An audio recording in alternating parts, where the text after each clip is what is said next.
Yes, no, maybe. I don't know. Can you repeat? Well, yes, no, yes, no, yes, no, yes, no, yes, no, yes, no, yes, no, maybe. Life is unfair. Hello and welcome to Yes, No, Maybe. My name is Ryan. My name is Willa. We are brother and sister, and this is a podcast where we discuss, debate, and relate to the widely seen and criminally underappreciated 2000 sitcom Malcolm in the Middle. Malcolm in the Middle. Malcolm in the Middle. And where is he? He's in the middle, and he's gonna be for the rest of his life. You are shockingly bad at I know it's so freestyling. Coming it's up so with, bad because like I'm an improviser. and you want to be good at it. You do it a lot. Does that make it worse? I guess it does. Yeah. If you're watching your friends struggle to pursue something and that they never do, would you call me a friend? But it's kind of funny that you're bad at it. Yeah, but And then you get really sometimes I'm excited. good. You Yeah, know, you get really excited when you string good. one rhyme together. You're right. Like Oh, ow! like your raps. yeah. You know, somebody commented asking us to release the rap. What rap? The one we talked about last episode. Oh fuck! My name is Willa. Yeah, You think we're holding out on that? If I had that rap, I wouldn't be here. Let's just say that. I love saying Seriously, that. we would be fucking playing that shit. Malcolm in the Middle sounds like a riddle till Dewey's little Dewey and he gets into it. Fuck, that sucks. It sucks. Dewey's little Dewey. Imagine. Well, I was trying to do something where it's like, oh, let's do the numbers of the kids. Roll call, Dewey. Welcome, Reese. Like, it would have been good, but it's. Let me just give the audience some context here. We are in Brooklyn, New York. It's in the middle of a heat wave. Yeah. It's 90 degrees outside. We're in my small office. We're in a room with a tiny window. We can't run the AC because it's too loud. So I'm pressing ice against my neck as we record. So hot. It's really awful. So we're probably gonna go a little kooky crazy, more than usual. It's which like is last summer. Remember cookie crazy, cookie crisp. last summer I was in Rhode Island. And I don't care. came back. We recorded an episode right after. It's around that similar time frame. Wow, it's crazy. We have now we have a year to look back on and be like, what were we doing last It was year? the episode where Malcolm was in therapy. Bro, you have a crazy memory. Which is also Where? That episode has to do with video games and Malcolm, and so does this one. That's true. Lot of in parallels. therapy? Yeah, Because he he plays it whenever he goes into therapy. plays He was that so violent game. cute back then. And now he's disgusting. Now he's a pig. The episode of the day is called Hal Coaches. It's directed by, well, let me tell you who it's written by. And first, before, because you honor the writers. let me tell you who it's written by. Ian Bush. Too many jokes for me to One even in make. the bush, worth two in the, what is it? One in the hands, worth two in the bush. Well, who directed it? Well, the doorbell just rang and I wasn't expecting a package, but I guess it's the mailman. Shit. Jeff Melman. Mailman himself. Mailman. Fuck yeah. Two in the Jeff's worth. One in the Jeff's worth two in the bush. Sure. Sure. Two in the Jeffs. Jeff Mailman coming in, knock knock, who's there? It's the mailman, bark sure we're bark, I'm a pronouncing dog. that wrong. It's Jeff Mailman coming in and mailing a new episode to me and to you. And he mailed that episode on March 10th, 2002. Signed, sealed, delivered. I'm yours. Okay. What was that supposed to be? It's just like signed, sealed, delivered. He mailed that episode kind of thing. But I also just wanted to say. What happened on March 10th, 2002? Well, I'll tell you, it was a Sunday. A few things of note. The Academy Awards were next weekend. We had, what was in the box office? We had Beautiful Mind wins Best Picture. Mm-hmm. Speaking of Beautiful Mind, Malcolm. Continue. I don't know how beautiful it is. It's a little rotten. Okay. Ice Age was about to premiere. I think American Idol and Survivor were just kind of new, which is exciting. Survivor aired in 2002. So, Yeah, it's so been it's 2 new. years. That's It's new-ish. 2002 in this. I said 2000. Wait, what? Survivor aired in 2000. You said 2002. Okay. Survivor- And then you went south. Survivor aired in 2000. Almost said it again. 2000. Yeah, so so that was changing kind of the landscape of scripted to reality TV. I think that's something that Tracy talked about, was that like reality kind of took off like while Malcolm was also existing, which I don't think either have anything to do with each other. So we can just not. Sure. Stop talking American about Idol's new. That's a big show. Yeah, HBO was fucking ripping with Sopranos, 6 Feet Under, Sex and the City. You've never watched 6 Feet Under, right? No. It's an amazing show, Ryan. And it has the cold open thing of Malcolm, where every episode starts with a cold open. They work at a funeral home, so it's a cold open of like somebody that dies, and then they're working on their body. That's but cool. it's like you don't, and they start playing with the idea that it's like one of these characters is gonna die, and you don't know who it's gonna be. So it's like somebody like sidesteps something falling on them. They're like, that was close, and then something else happens. You should work on your body. I actually feel very fat today. Really? I ate a bunch of ice cream last night, and I'm just waiting for Leo to text me and be like, "Hey, babe, how much?" Does he do that? I'm waiting for his daily calorie count. Hey, fat ass. No, I just think he's gonna notice that I opened the Dew ice cream he bought, and I dug all the way to the bottom, I was following like a caramel ribbon all the way to the bottom. And it's just like a lot of ice cream that I ate. Ice cream is so bad for you. It's so good. I thought you were gonna say ice cream is so good. American Tasty. Idol. I remember there was one year we had some friends over and we were watching American Idol. No, we were watching this. We were watching the Super Bowl. So another family over, and it kept being like, in the American Idol season 16 premiere after the Super Bowl. I'd never watched an episode of American Idol in my life, but for some reason I was big on like, I gotta catch that. So throughout the game I kept being like, yeah, after the game I'm gonna watch the American Idol season premiere. I was probably like 10. I was like, yes, I'm gonna check out American Idol. I kept talking about it, and then that's literally their dream of advertising. The show ended, and then everybody left, and I watched American Idol. I watched like 2 minutes. I was like, fuck this. It's like you're not. For some reason, I just decided. I think I was pretending I was a big fan of American Idol. So I was like, "Oh, sweet, American Idol's back. I'll check that You've out." always been such a liar. Thank you. So yeah, 3/10/2002, March 10th. 9/11 still fresh. Obviously, we can get into that. 9/11 check. It's been 2 months and one and two. March, January, February, March. That is not true. Yeah, September, November. September, October, November, December. October, November. I always forget October. October, November, December, January, February, March. It's been 5 months, and in one day it'll be 5 months. So that's tough. Trivia. One thing that's kind of fun about this episode is that it aired before the broadcast premiere of Star Wars 2: Attack of the Clones on Fox. So that's a big. It was a streaming TV premiere of it. Well, yeah, like it had been in theaters and it was playing on TV. Yeah.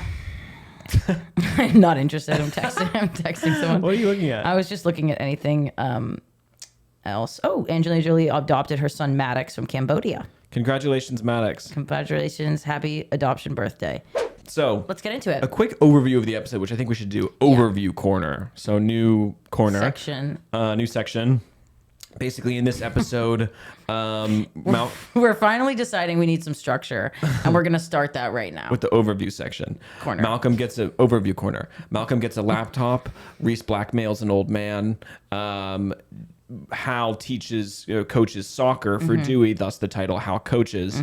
And Francis finally gets a much needed break, a reprieve, if you will, from Lavernia up in Alaska. But he's wondering, why is she being so nice to me? And it turns out it's because Piama had something to do with it.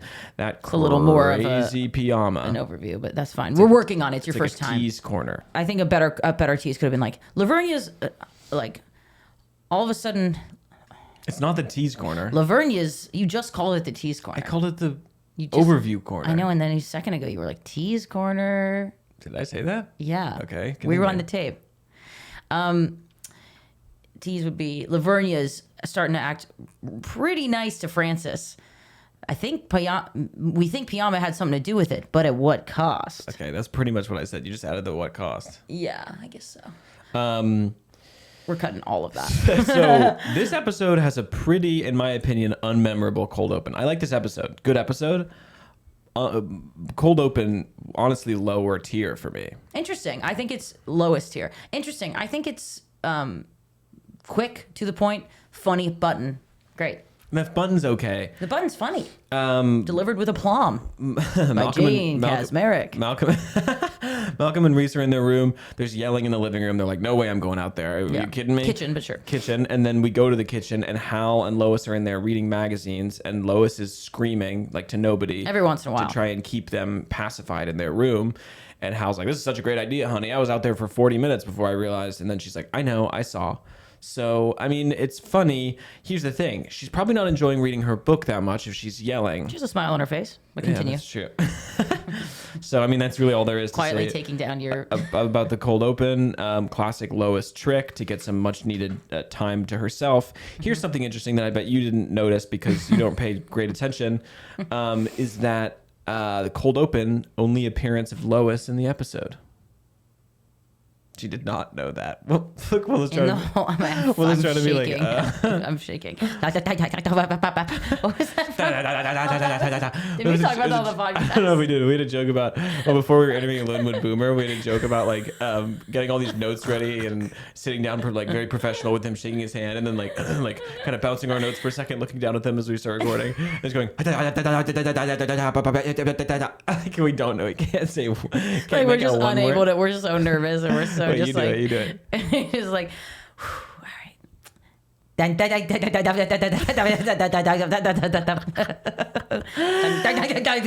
next to him just nodding. Oh, okay. true. Jump right to that question. Okay. But no, that is fucking crazy. Yeah. I wonder why that is. I mean, yeah, I don't know. Do you think she probably was like having a kid or something? Yeah. During Classic the woman episode. moment, huh? Sorry. Probably on her period. Probably having a kid or something.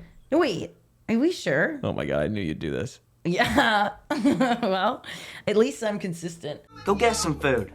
I'm not going out there. Sorry doesn't cut it, young man. This was a good idea. Just wish you had told me earlier. I was hiding outside for 45 minutes before I came in. I saw you.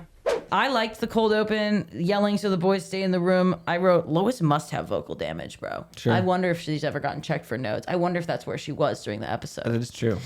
And he goes, I was outside the room for 45 minutes. And she just coyly, still looking at her paper. I saw you. Mm-hmm.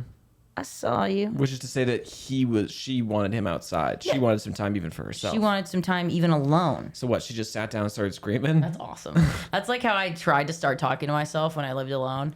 Because I was just like, I live alone. Like, might as well just kind of start talking to myself and having that as a thing I do. Mm-hmm. But it was like so awkward, like to try and start when it's not a habit you have. So I was just like, and I'm going to the kitchen. Like, how's he doing? How am I doing today? I'm doing well. Like, it was so weird to. It's like that episode where I left and you did the pod solo. Yeah.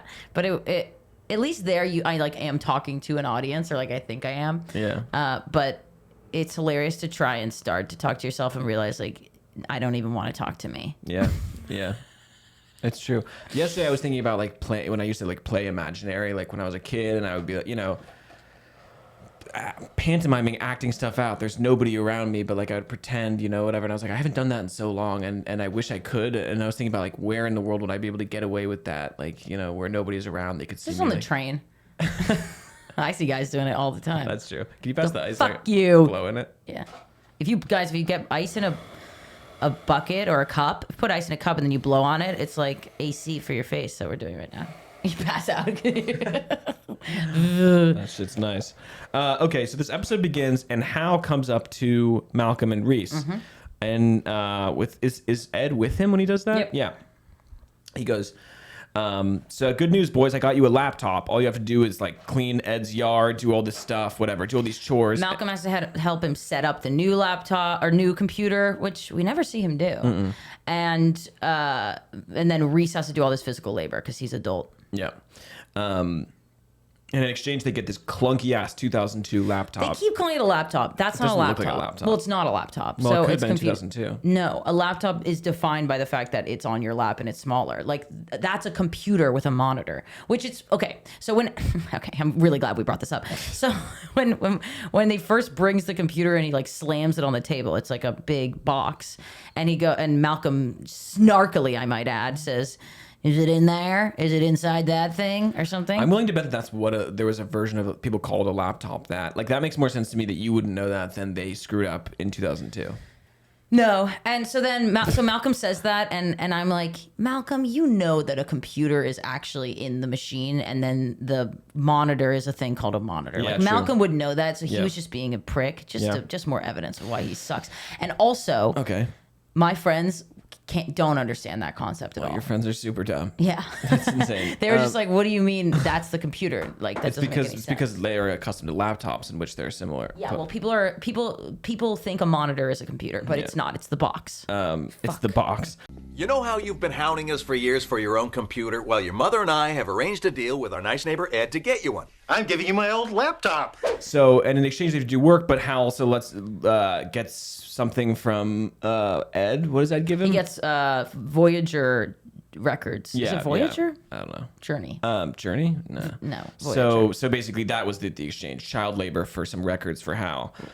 Cool. Yeah, I And like so that. that's I like his style. That's the plot line with them. We'll just jump to Hal and Dewey. Hal's coaching soccer. Yeah. Not a ton to even really say about this, even though it's the namesake, but he is coaching soccer, and this team sucks. I mean, it's 27-0 when we see an early game. Yep. And it's said that their coach had a nervous breakdown, so there's an opening, so now it's Hal. Yeah. And he wants to whip these kids into shape, and these kids are not cutting it. Reminds me of my soccer team I was on when I was a kid. You we were called the hilarious. Huevos Locos, and our team was so bad. All white boys. We never, yeah. Well, Gavin wasn't, and his dad was the coach. Yeah, what type was he? And we never scored one goal. I think the entire season we were really bad. And then Gavin's half Asian. no, he's not. He's Hispanic. Oh. Okay, keep going. We were so bad, and Tim, his dad, his plan was in one of the final games. We knew jets were flying over during the game, the Blue Angels. So he's like, "Here's the game plan. Towards the end of the game, the Blue Angels are gonna fly over. What you guys need to do is all point and say, 'Look, it's the Blue Angels!' And get the other team distracted. Then take in the ball and run it in. Toward the end of the game, that happens. We all stop, go, 'Look, it's the Blue Angels!' They score on us immediately. They didn't care at all. That's hilarious. It was a funny plan, but it didn't work at all. Yeah, that must be devastating. I was only ever on good teams. I was a really good soccer player. People would come up to mom and dad and say she's really talented. Well, never went anywhere. Now you have a podcast. You're rubbing ice on your face. I'm glad I wasn't an athlete. But I was on a team called Dynamite, named after the Kanye West Tayo Cruz. Kanye West's not on that song. Yeah, he is. He is? Yeah. Yes. Really? Yeah. Okay. Dynamite. Dynamite. I think he does like a rap. But it is. He is. And we would play that That's song. not how the song goes. I think there's I think there's a part where he like Okay, continue. raps. Okay. I could hit it if you want. Give me a beat. No. Shit. But we would play that song every time. It was just so funny that we were just like, yeah, that song rips. We're naming our team that. Yeah, that's gas. That song did rule my It's life. so fucking good. Rule your life. It ruled my life. Yeah, it's really good. But yeah, I always wanted Dad to coach our soccer team, or do something. But he is such a little sissy boy. No, Dad's so You could have sweet. taught soccer. And Dad's not really into. He's not really into sports. Yeah. But we were pretty active, and we went on like bike rides and hikes and stuff. But it's so funny. He would always just kind of think sports was like a little dumb. But our parents were not the type of parents to like do that kind of thing. Not at all. At all. I saw Toy Story 5 with Dad yesterday. T5. You keep calling TS5. TS5. You thought it was good. Yeah, I liked it. It's You pretty felt good. like a kid again. I think it's probably the worst one. Tough. It goes You said 3 wasn't good. It goes 2, 1, 4, 3, 5. That's your phone number. You know what?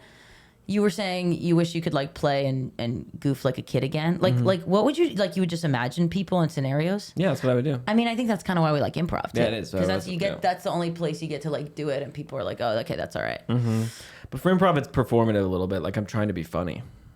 You shouldn't try to be funny. Oh my God, shut up. I knew you were going to say that. Shut the fuck up. That's why I'm really good. Trying to be true. Okay, so in Francis' storyline, he's in Alaska, big whoop, right? He's always there. And he's having a bad day. Funny thing where Eric says, I can't get these antlers down the dish disposal. Yeah. He's putting a big buck's antlers Huge. down the dish disposal. Good set piece. Set piece. That's not what that Prop. means. Piece of the set. Yes, that's what I meant. and warm. she's having a terrible day, and he goes home, and he's complaining to Piama, and she's like, this is crazy, whatever. And then the next day we see him. It's Lavernia's being very nice to him. And it's unsettling because Lavernia is usually just a real piece of shit motherfucker. Yeah. But suddenly she's being nice. So Frances she's like, test out these sodas, test out this fire. Yeah. Very nice day. Frances goes home to Piama. What's going on? She's like, oh, playing coy. But then we find out she stole Lavernia's parakeet. She's keeping it hostage. Lavernia's parakeet. Look, I'm gonna ask you one last time, for the sake of our marriage. What did you do? Took her parakeet. What? I took her parakeet! It's crazy. And it causes, we'll just go through Frances' storyline. It causes a bit of a disruption in their relationship because Frances doesn't feel like he can trust her because she hasn't been honest about what the hell she did to this parakeet. Yeah, and he's just freaked out by like her capabilities. I mean, she says like, he's like, well, what would you have done if she like didn't behave? And she's like, well, I guess I would have killed it. Yeah, funny. She's just like revealing her character more to be just this like brutal, no nonsense, like a little bit masochistic like person, which is awesome. She's very violent. She's very angry. And she gets shit done. And she also has a funny like, oh, well, the man should be doing this stuff. But then she's also like, if like, she says she cares about that, but then does it at all. Yeah. Pass me a piece of ice. Yeah, this ice feels real nice on our necks. So yeah, and Francis kind of conflicted about it because he likes the not having to. Ooh, that's cool ice. That's cool. That's cool as hell. Nice. It's nice. I'm all wet. You think that's why they call it ice? Because it's so nice. This is like the Singo phone. The cooling gel. Oh, that's good. You guys do well without the phone. Just get the sell gel. the gel. Yeah, and that's Lavernia and Reese. And Francis. Jesus Christ. Lavernia and Piama. I'll say it. I don't think Lavernia is a very good actor at being like the nice version. No. Like she doesn't seem like she's like scared at all. The truth is that lady must just be a bitch, and it's the only thing she's playing. I know you're probably fantastic. No, I'm sure she's great. Come on the pod. Come on the pod, So you bitch. yeah, Francis is conflicted about it, and then he eventually. I wrote Francis is conflicted. Like there's a moment where he like. Are you conflicted about it? No, it reminded me of Lois, where he tries to make amends to. He's like, tries to make up with Piama, and then he's like, no, but actually, whatever. Like, it's what he thinks he wants to hear. Well, I saw it less as like a Lois thing, and more of like, because I think saw it less of a Lois thing. Because with Lois, I think he would just be like, fuck you more. Mm-hmm. He doesn't really try and reconcile with his mom that often. No, but there's that great thing where she's, later in the show where he's like, that's exactly what I've always wanted to hear. And why does it not make me feel good with Ida? But yeah, I know that. Let me keep going. Okay. But Piama, I think it's more of just like really manipulative. I think it's really manipulative because she's like. On Piama's part? Yeah, at certain points. Yeah, she's like, well, fine. Like if it's, I forget exact line, but she's like, well, fine. Like, I'll just go do this. And he's like, no, I will. Like she's tricking him into like going and doing stuff. He's like, well, I'll take the bird back and have dinner ready. Like he thinks he won, but like he tells her to have dinner ready. Yeah, I know. But he's the one who has to like go out in the snow and like whatever, like she's playing him like a fiddle. So he decides to return the parakeet, and he brings it back to Lavernia in the cage. And on the way there, it dies under the icy cold temperatures. And what does Lavernia do? Did she punish him even more? She doesn't say a thing. Yeah. She just kind of goes, like she's like a dog. You think there would be like a moment where it's like end of Francis' storyline, he's getting torn apart by dogs. She just starts choking him. Yeah. Die. It's funny when they're and Eric stabs her, and then they're like, he's got blood on his hands. What did I do? What did I do, Francis? And then they run. Let me just say also, their house is so cute. It is. Him and I think it's Piama's house. Piama and Francis, like I think it's their little apartment. Like it's very sweet. His life's obviously a lot better now that he has Piama. Does that mean Artie and Pete aren't in the show anymore? Maybe not. Stinky Pete and Artie. Sucks.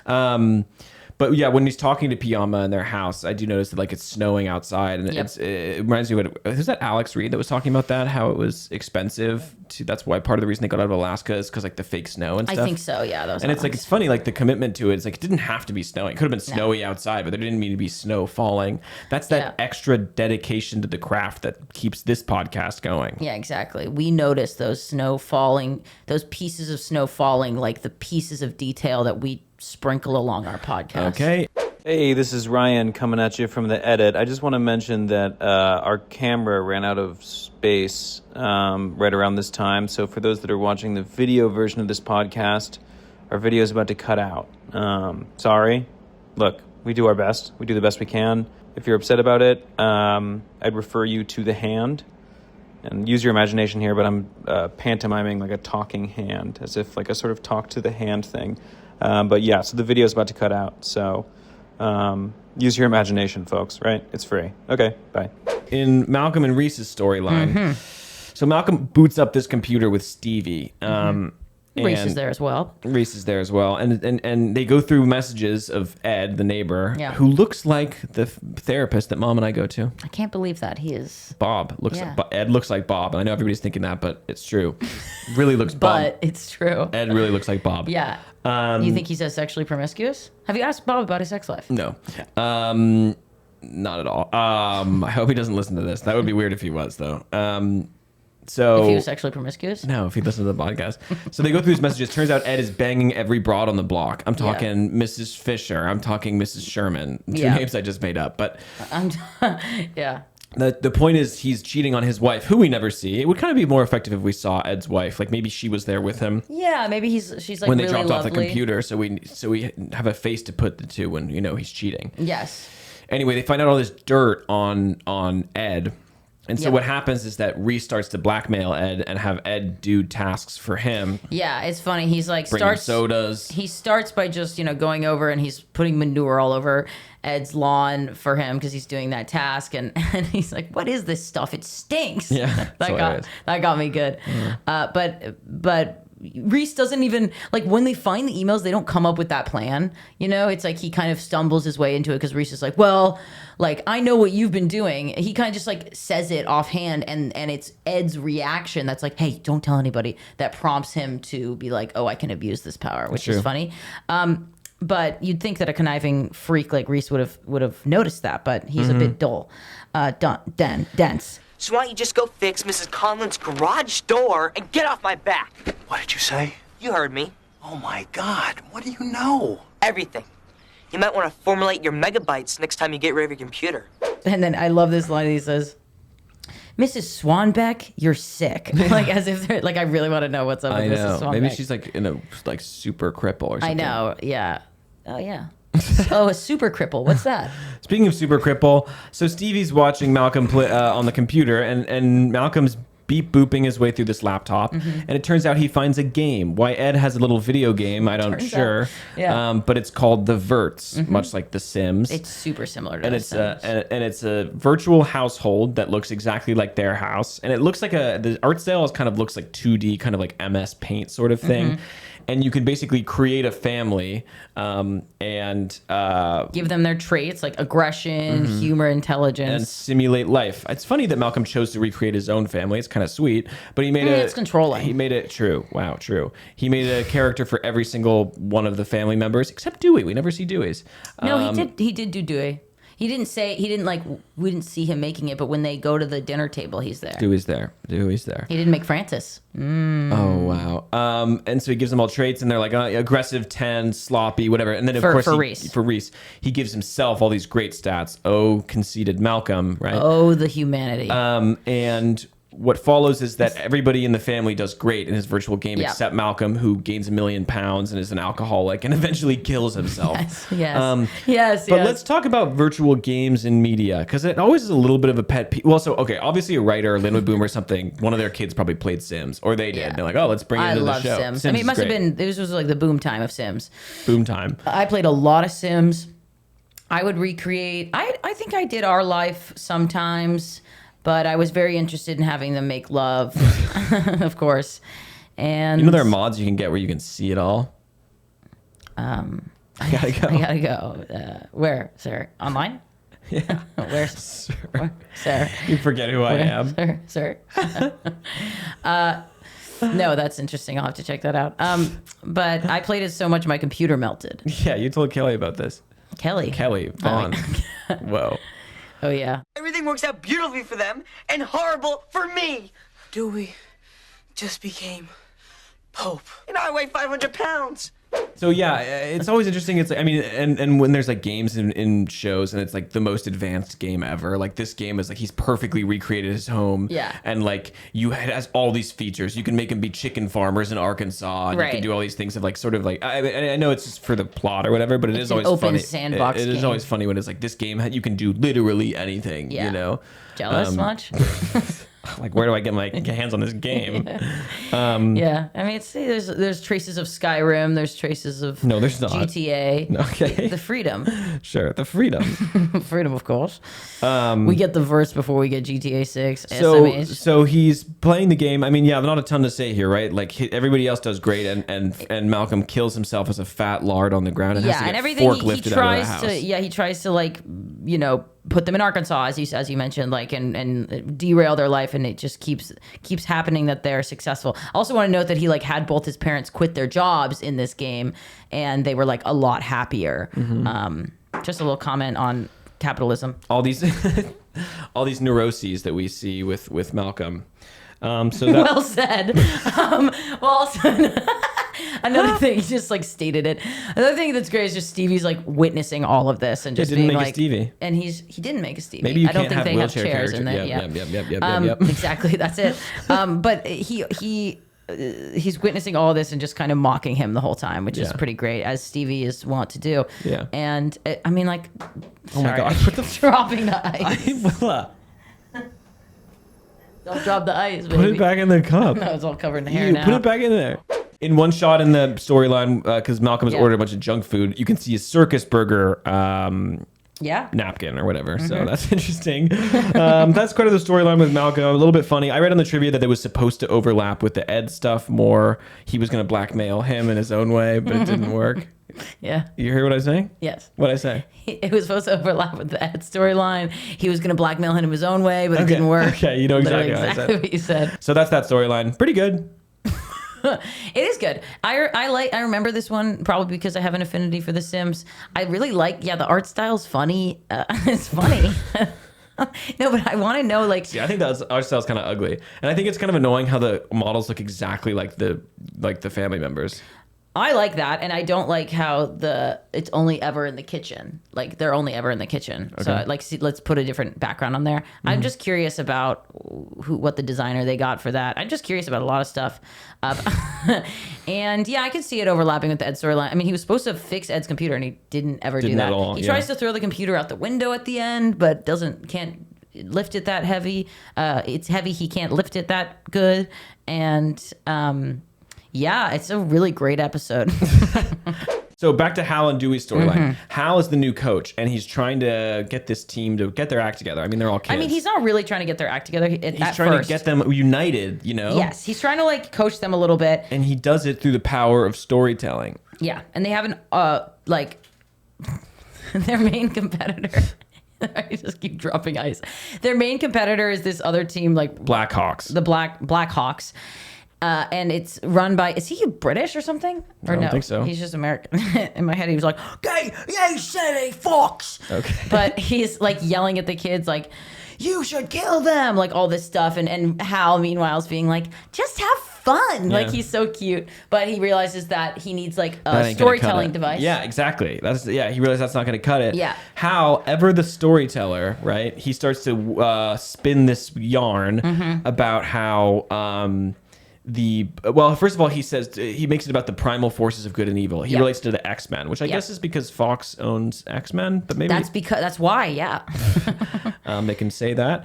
I mean, you can still reference Maybe, the yeah, X-Men. I'm totally wrong. Good guys versus bad guys. That's kind of how he puts it. Yeah. And he tells them that the Blackhawks are behind all evil in the world. Now, boys, listen to me.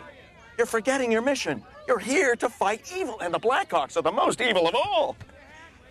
You know when the teacher remembers to give you homework right before you're leaving school at the end of the day?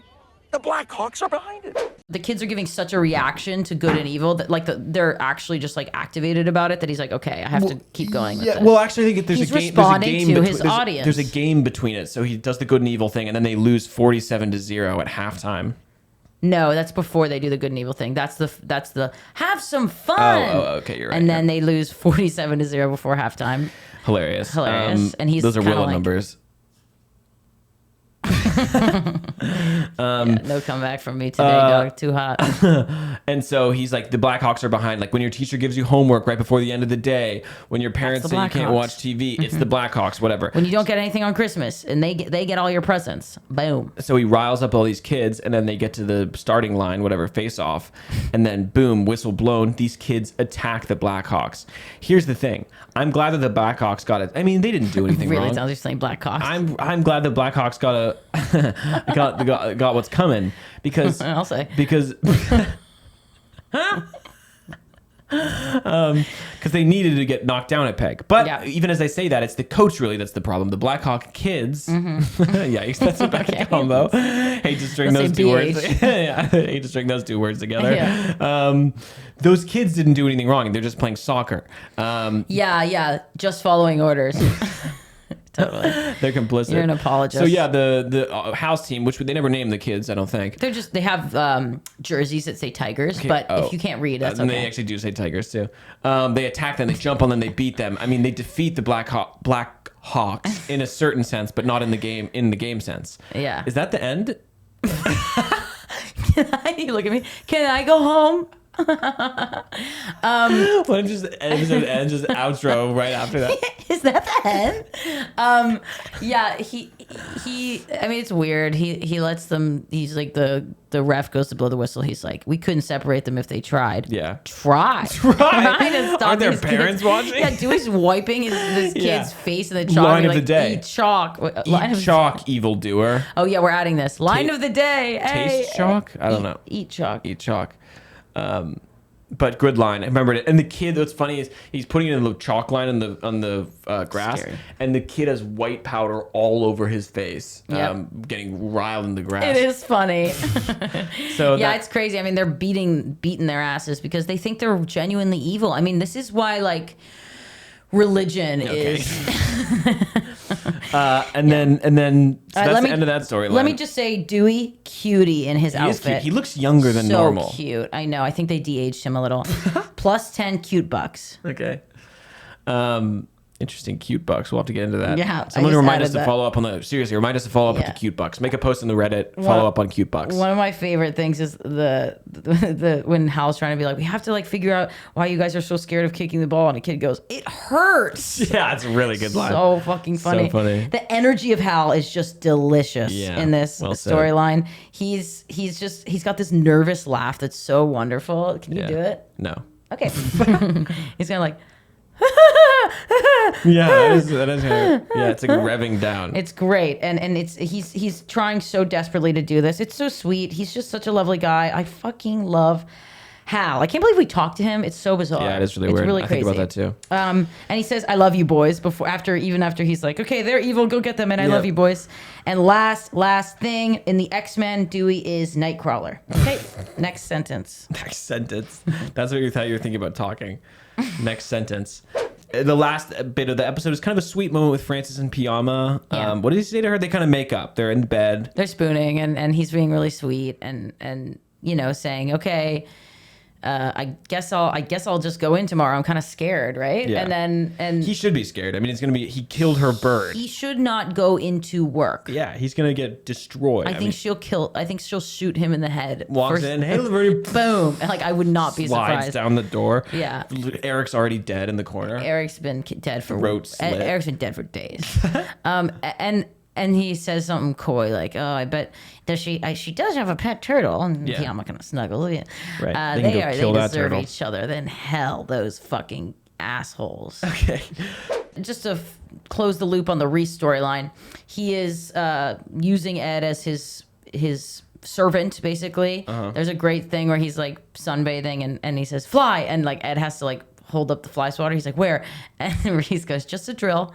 I love that. Yeah. I love that. He works Ed to the bone until like he hasn't picked him up from school. That's another great line. We'll put it right here. Look, Ed, school gets out at 3. It is 2:15. I've been waiting around for over an hour. Sorry, Reese. It implies he was trying to leave school very early. Sure. Okay, go ahead. And but the power shifts when Ed talks to Reese's guidance counselor, pretending to be his parent, and learns all this dirt on Reese, and is like, I don't have to do anything you say because like you may have dirt on me for my wife, but I have it for your mom. Are you more scared of? Am I more scared of my wife, or are you more scared of your mom? Yeah. I think we know the answer. Cut to, he's absolutely rubbing Ed's bare back. Yeah, we hope it doesn't go. We hope it doesn't go any farther than that. Yeah, We really hope. Hey, can you sunscreen my balls? And then it cuts away. Yeah, it cuts away. Interesting choice for the ending, Jeff Melman, but I respect you always. So talk about two in the bush when he sunscreens his balls. It's disgusting. I just would never make that kind of joke. We'll cut that. And so yeah, so then Reese is trapped to be his servant, presumably forever. But yeah, that's the wrap up of Reese's storyline. I mean, he's always in his own little personal corner of hell, isn't he? So that's the episode. Follow us on Instagram, TikTok, Yes No Maybe Pod. Follow us on Reddit. Well, subscribe to us. Join our community on Reddit. And YouTube, we're there too. DM us. Send us something you think's funny. Yeah. Send us maybe a compliment for Ryan. He needs that these days. Sure. Because of the diagnosis. And just anything you feel like. I love you. I feel like Hal coaching a little league soccer team because I just enjoy having all my little tigers listening in. Sure, yeah, I me too. pass out. All right, guys. Until next time. Next episode's Dewey's dog. So that's going to be fun. Thanks for listening. Dewey's dog. All right. Thanks for listening. Thanks and for listening. Goodbye. Love you. Holy fuck me. Yes, no, maybe. I don't know. Can you repeat?